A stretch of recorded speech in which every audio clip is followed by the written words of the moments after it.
ఎవరమ్మా? పెదంచల.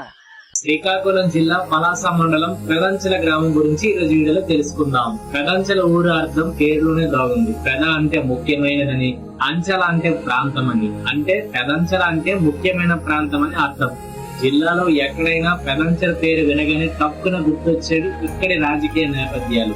రాజకీయాలకు నిలయంగా ఈ గ్రామం ప్రత్యేక గుర్తింపు పొందిందంట. గ్రామస్తులకు కానీ ఇతరులకు కానీ ఏదైనా ఆపద వస్తే శత్రువులైన హక్కును చేర్చుకుని ఆపదలో ఉన్న వారికి సహాయం చేయడం ఈ గ్రామ ప్రజల నైజం.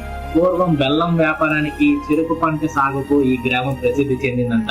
పొట్టకూటి కోసం, ఉద్యోగాల కోసం దేశ విదేశాలకు వెళ్లిన యువకులు సంక్రాంతి, వినాయక చవితి పండుగలకు గ్రామానికి తిరిగి వచ్చి కుటుంబ సభ్యులు, స్నేహితులతో కలిసి ఎంతో ఆనందంగా గడుపుతుంటూ ఉంటారంట. పూర్వకాలం నుంచి ఇక్కడ ఉన్న శివాలయానికి కర్లకొండ రాజులు, మంచరాజులు కూడా వచ్చి పూజలు నిర్వహించేవారని గ్రామస్తులు చెప్తుంటారు. వ్యాపార పరంగా అభివృద్ధి చెందిన ఈ గ్రామంపై చుట్టుప్రక్కల సుమారు 20 గ్రామాలు ఆధారపడి ఉన్నాయి. ఈ గ్రామానికి చెందిన పలువురు ఉపాధ్యాయులు, సైనికులు, ఇంజనీర్లు, డాక్టర్ల వంటి వివిధ రంగాల్లో పనిచేస్తూ దేశానికి సేవలు అందిస్తున్నారు.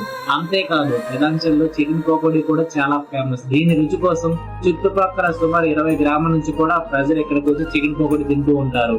మరి ఇంత దూరం వచ్చి మన పెదంచలు కూడా వీడియో చేసింది కాబట్టి మీరందరూ మన పలాసవాసి పేజ్ ను ఫాలో చేసుకుంటారని కోరుకుంటున్నాను. నెక్స్ట్ విలేజ్ వీడియో చేయాలి కింద కామెంట్ బాక్స్ కామెంట్ చేయండి.